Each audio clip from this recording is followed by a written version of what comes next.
Olá, bem-vindo a todos do Centro de Ensino Nicolau Dino. Olá, você da turma 200, 201, 202. Vamos dar continuidade às nossas aulas de História. Hoje nós vamos falar sobre a expansão marítima europeia, as chamadas Grandes Navegações, o momento da história em que os europeus conquistaram todo o mundo através das navegações marítimas. Quais foram as motivações que levaram à expansão marítima europeia? Tudo está ligado com o comércio de especiarias que ocorria desde a antiguidade. Esse comércio, as mercadorias saíam da região oriental, principalmente da Índia e da China, percorriam toda uma extensão territorial que cruzava diversos países, diversas regiões. Esse caminho terrestre em qual as especiarias percorriam era conhecido como Rota das Sedas. Outro ponto é que, a partir do século XIV, os muçulmanos começaram então a dominar essa região, controlando o comércio das especiarias. Principalmente os muçulmanos controlaram a cidade de Constantinopla, que era um importante entreposto comercial entre as mercadorias que vinham do Oriente para o Ocidente. Também na Europa nós vamos perceber que havia uma falta de metais preciosos. Isso fazia com que houvesse uma pressão social entre as elites para buscar em outras regiões esses metais preciosos que não existiam na Europa.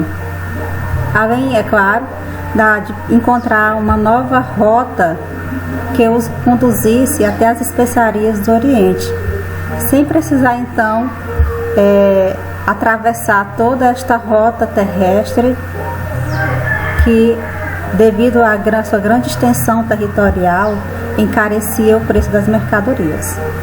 Então nós vamos perceber que a elite medieval, a elite europeia medieval, ela se juntou nesse projeto de expansão marítima para então empreender nas grandes navegações. Sem a união desses grupos sociais, não teria condições econômicas, tecnológicas, a viabilidade de percorrer o grande oceano e fazer a travessia entre Europa e região oriental via contorno do continente africano. Então, os motivos das classes sociais eram a seguinte: a nobreza, ela ansiava na busca por novas terras, novos metais preciosos, novas fontes de riqueza, haja vista que as terras europeias já estavam esgotadas. A monarquia, os reis absolutistas queriam ampliar a extensão do seu território, conquistando outras áreas no mundo.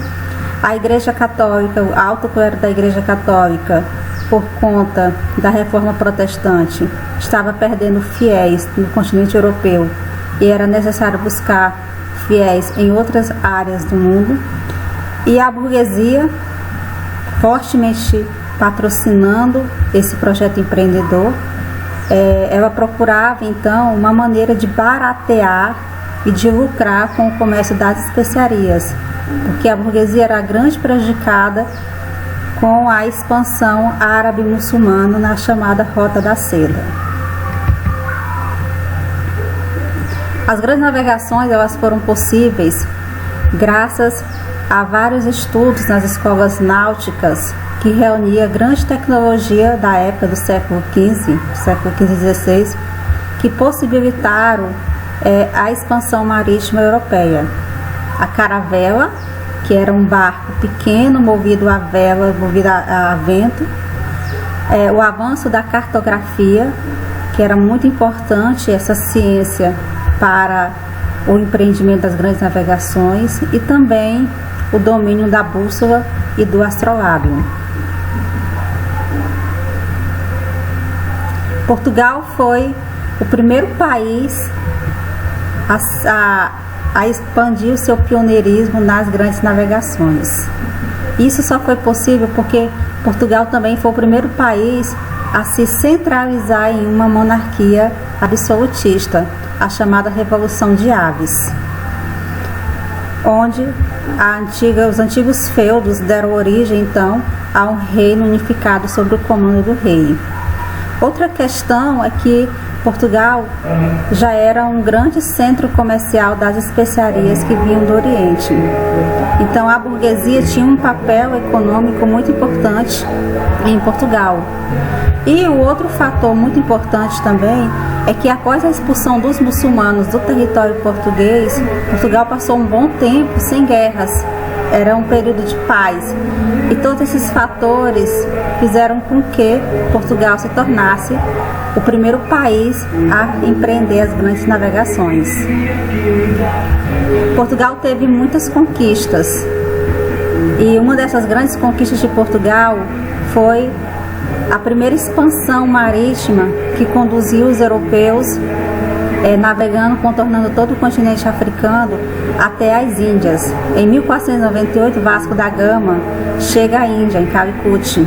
E no dia 9 de março de 1500, Pedro Álvares Cabral chegou às Américas pelo Brasil. Mas antes de Portugal fazer esses grandes feitos, ele foi muito cauteloso no seu empreendedorismo navegador. Então vocês percebam que Portugal ele tinha o objetivo de chegar até as Índias, contornando o continente africano. Como o mar era desconhecido, como Portugal não sabia o que ia encontrar nesse mar, aos poucos Portugal foi mandando expedições navegadoras para conhecer a região, para conhecer o continente africano, para conhecer aonde eles podiam ir. A cada expedição eles avançavam mais. Então percebam que Portugal começou então a explorar as ilhas de Açores, Madeira, voltava, depois ia um pouco mais longe, Cabo Verde, Guiné, voltava novamente com informações, até conseguir chegar em São Tomé e Príncipe e voltava, até que um dia finalmente um navegador conseguiu contornar o famoso Cabo das Tormentas, que hoje é rebatizado de Cabo da Boa Esperança, e ele conseguiu contornar o continente africano. Então percebam aqui, Bartolomeu Dias consegue então contornar o famoso Cabo das Tormentas.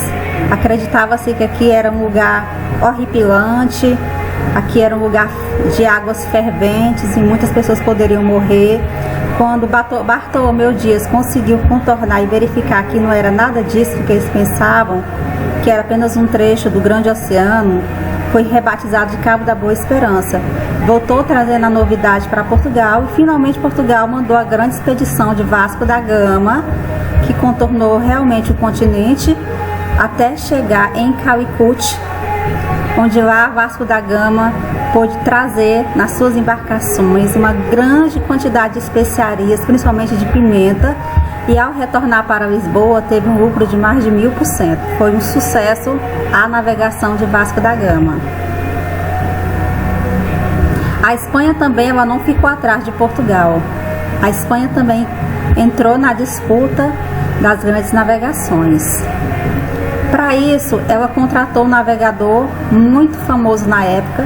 Esse navegador era italiano, da cidade de Gênova. Chamava-se Cristóvão Colombo. E Cristóvão Colombo tinha uma tese muito arriscada para a época.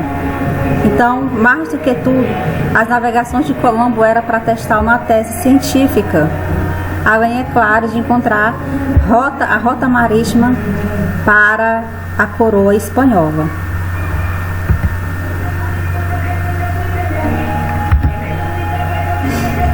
A tese de Colombo era de que a Terra era redonda. Sendo a Terra redonda, se ele navegasse sempre em direção ao ocidente, ele faria uma volta de 360 graus e chegaria às Índias sem precisar contornar o continente africano. Então a tese dele estava em partes correta. Realmente ele provou que a Terra era esférica O grande problema de Cristóvão Colombo é que ele não sabia que no meio do caminho havia um continente, e sem querer ele chegou ao continente americano. Foram várias expedições de Colombo, ele morreu sem saber que havia conhecido um novo continente. Na disputa pelas novas terras conquistadas, Portugal e Espanha assinam um famoso tratado chamado Tratado de Tordesilhas, que foi assinado entre as duas coroas navegadoras em 7 de julho de 1494, onde Portugal e Espanha dividiam então as terras do mundo recém-conquistadas. E a divisão ela ficou da seguinte forma: o tratado definia como linha de demarcação o meridiano 370 léguas a oeste da ilha de Santo Antão, no arquipélago de Cabo Verde.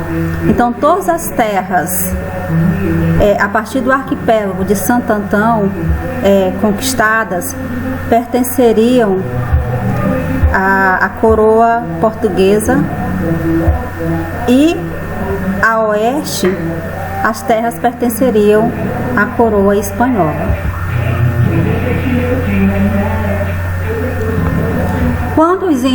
Quando os europeus chegaram aqui no continente americano, se depararam com um continente de uma população muito diversa, muito diversificada. Haviam vários povos, várias etnias, vários grupos culturais diferentes que habitavam o continente europeu. Para facilitar o estudo desses povos, por sua grande diversidade étnica e cultural, nós costumamos dividi-los pela sua economia. E aí, esses povos são divididos de acordo com como eles organizavam a sua sociedade economicamente. Havia os povos caçadores e coletores, que viviam da caça, da pesca e da coleta, e frequentemente também faziam uma agricultura de subsistência. E dentre esses povos podemos destacar os tupis, os geis, aqui no Brasil, os guaranis, também povos, os sioux, nos Estados Unidos. Eles estavam espalhados por várias regiões do continente americano. Na Patagônia nós tínhamos os patagões, aqui no Brasil nós tínhamos os geis, os guaranis, os tupis.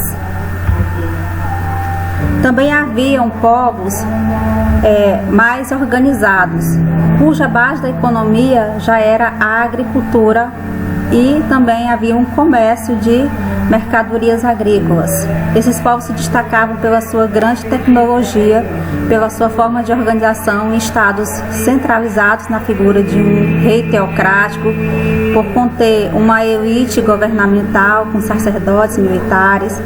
Podemos destacar esses povos: os astecas, na região do México, os incas, na região onde hoje é o Peru, e também os maias. Os maias, no entanto, com a chegada dos europeus, eles já haviam desaparecido, mas foi uma grande civilização agrícola também, que legou grande tecnologia para os povos que a conquistaram.